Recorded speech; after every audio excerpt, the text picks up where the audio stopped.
जय हिंद सभी को बेटा। सबसे पहले तो आप सभी का हार्दिक अभिनंदन और स्वागत। और बहुत छोटा सा वीडियो मैं आप लोग के साथ डिस्कस करने वाला हूँ।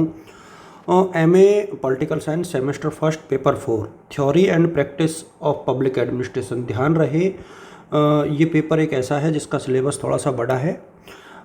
मुझे पता नहीं आप लोगों ने कहाँ से इसको पढ़ा है, लेकिन यदि आप लोग इसको अच्छे से देखते हैं तो ये बहुत बढ़िया पेपर अपने आप में बन जाता है। इसमें एक चीज़ मैं आपको बता दूं कि ये जो पेपर है इसकी बुक आती है सुरेंद्र कटारिया जी की। वो बहुत अच्छी बुक है। अब हालांकि दिन नहीं है तो अब तो आप लोग नहीं पढ़ पाओगे। जिनके पास है वो लोग इस बुक को ज़रूर देखें। थ्योरी एंड प्रैक्टिस की काफ़ी अच्छी बुक जो है ये आती है। सेक्शन ए और सेक्शन बी दो भागों में बटा हुआ आपका पेपर। और होम असाइनमेंट के बारे में बता दूं मैं आपको कि इस बार प्राइवेट बच्चों के होम असाइनमेंट जमा नहीं होंगे। तो इसको लेकर के किसी स्टूडेंट को बहुत ज़्यादा परेशान नहीं होना है। देखिए, पहला क्वेश्चन हमेशा की तरह जो है बहुत सिंपल तरीके से यही क्वेश्चन आ सकता है, यही बनता भी है कि लोक प्रशासन का अर्थ, उसकी प्रकृति, उसका क्षेत्र और उसके अध्ययन करने के मेथड्स कौन कौन से हो सकते हैं। पहला क्वेश्चन यहाँ से बहुत अच्छे से बनता है। इसको आपको पूरे सेक्शन को अच्छे से रीड करना चाहिए। और इसके बाद जो है एक क्वेश्चन आपको जो है निजी और लोक जो प्रशासन है दोनों में क्या अंतर है, इसको डिटेल से आप रीड करोगे तो एक क्वेश्चन यहाँ पर बन जाएगा।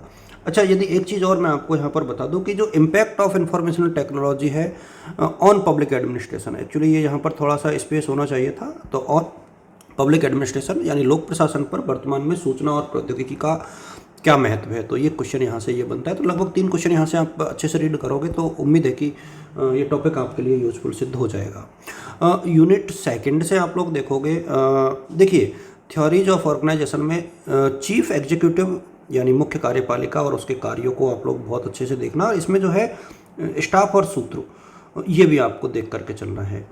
तो एक क्वेश्चन तो यहाँ से आपको देखना चाहिए। इसके बाद जो है मुझे लगता है कि एक क्वेश्चन आपको काइंड ऑफ ऑर्गेनाइजेशन में फॉर्मल और इनफॉर्मल ऑर्गेनाइजेशन यानी औपचारिक और अनौपचारिक जो संगठन होते हैं, इसका शायद वीडियो भी अवेलेबल है। आप लोग देखोगे तो पब्लिक एड का मैंने कुछ वीडियोस डाले हुए हैं, आप देखोगे तो शायद वहाँ से आपको मिल जाएगा। इसके अलावा इस यूनिट से आप देखो तो देखिए बहुत बड़ी यूनिट बन जाती है अपने आप में ये। तो आप लोग यहाँ पर अब डेलीगेशन और डिसेंट्रलाइजेशन हो सकता है कि प्रत्यायोजन और विकेंद्रीकरण, ये इसके ऊपर भी एक क्वेश्चन अक्सर पूछ लिया जाता है। प्रत्यायोजन क्या है और विकेंद्रीकरण क्या है, दोनों में अंतर। लेकिन ऊपर का सेक्शन जो है आपको पूरा देखना होगा, जहाँ मुख्य कार्यपालिका के कार्य है और इसमें स्टाफ और सूत्र। और यदि आप हायरार्की से और पद सोपान से और जोड़ लेते हो तो शायद इसके बाद ये क्वेश्चन 100% आपको यहाँ से मिल जाना चाहिए। बाकी आप अपने हिसाब से जैसे जहाँ से पढ़ रहे हैं वो पढ़ते रहें। देखिए, जितने भी वीडियोज़ में बना रहा हूँ ये सिर्फ इम्पोर्टेंट टॉपिक्स की बात हो रही है, कोई क्वेश्चंस नहीं हैं। ये एग्जैक्टली टॉपिक है और टॉपिक आपको बहुत अच्छे से रीड करने हैं। और ऐसा नहीं है कि सिर्फ बता रहा हूँ वही, बाकी आप अपने विवेक से पढ़ें। बस एग्ज़ाम के टाइम पर इन टॉपिक्स को आपको थोड़ा सा ज़्यादा अच्छे से रीड करना है। मॉडर्न थ्योरी ऑफ ऑर्गेनाइजेशन में आपको जो है सोशियो साइकोलॉजिकल अप्रोच जो है, socio psychological and ecological approach जो रिग्स की है, ये आपको बहुत अच्छे से रीड करके चलनी है। बहुत इम्पोर्टेंट है ये। और संगठन का जो है मानव संबंधी उपागम है, ये बहुत महत्वपूर्ण है। मानव संबंधी उपागम आप जानते हैं एल्टन मेयो का है, तो इसको थोड़ा सा अच्छे से देख करके जाएं। और डिसीजन मेकिंग में आप लोगों को हर्बर्ट साइमन की जो डिसीजन मेकिंग थ्योरी है वो भी देखनी है। अच्छा, ध्यान रहे मैंने मानव संबंध उपागम को भी साझा कर रखा है, आप देख लेना लोक प्रशासन में। और मैंने जो है रिक्स का मॉडल भी साझा कर रखा है और हर्बर्ट साइमन का मॉडल भी साझा कर रखा है। तो ये आप लोग थोड़ा अच्छे से देखिएगा इस यूनिट से। बाकी अपने अकॉर्डिंग आपको सर्च करना है, सेलेक्ट करना है। यूनिट 4 की यदि हम लोग बात करें, कंट्रोल ओवर एडमिनिस्ट्रेशन। देखिए 3 प्रकार से कंट्रोल होता है बेसिकली। विधायी कंट्रोल होता है और न्यायिक कंट्रोल होता है, ठीक है। तो और कार्यपालिका संबंधी कंट्रोल भी होता है। तो 3 तरीके से कंट्रोल होता है। पॉपुलर कंट्रोल भी आजकल यानी जो दूसरे कंट्रोल्स हैं मॉडर्न में वो भी है। तो मेरे सामने विधायी और न्यायिक कंट्रोल को तो आप लोग देखोगे ही देखोगे। इसके अलावा वर्तमान में जो है कौन कौन से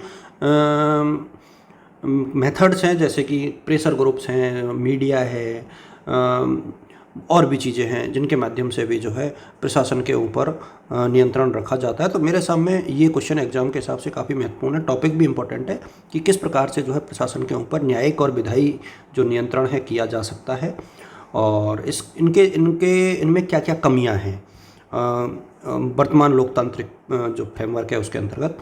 यदि हम लोग बात करें पर्सनल एडमिनिस्ट्रेशन की, तो इसमें ये बहुत इंपॉर्टेंट बन जाता है अपने आप में। Principle and problems of classification, recruitment, promotion and training. देखिए, पहला क्वेश्चन तो मेरा ये मानना है कि कार्मिक प्रशासन में आपको अनुशासन और कॉन्सेप्ट ऑफ गुड गवर्नेंस, ये आपको बहुत अच्छे से देखना है। यानी गुड गवर्नेंस यानी एक प्रकार से सुशासन की अवधारणा। तो एक तो सुशासन के बारे में सब कुछ, और अनुशासन कैसे बनाए रखना है ये, और इसके अलावा भर्ती और वर्गीकरण को भी आप लोग थोड़ा बहुत देख सकते हो। लेकिन नीचे के टॉपिक से एक क्वेश्चन के आने की संभावना है, ऊपर से एक क्वेश्चन के आने की संभावना है। तो आप लोग अपने विवेक के अनुसार डिसीजन लेते हुए इस वाली यूनिट को अच्छे से रीड करिएगा, और मेरे हिसाब में ये भी आपके लिए काफ़ी उपयोगी सिद्ध हो सकता है। आप सभी को शुभकामनाएं, ऑल द बेस्ट और गुड लक।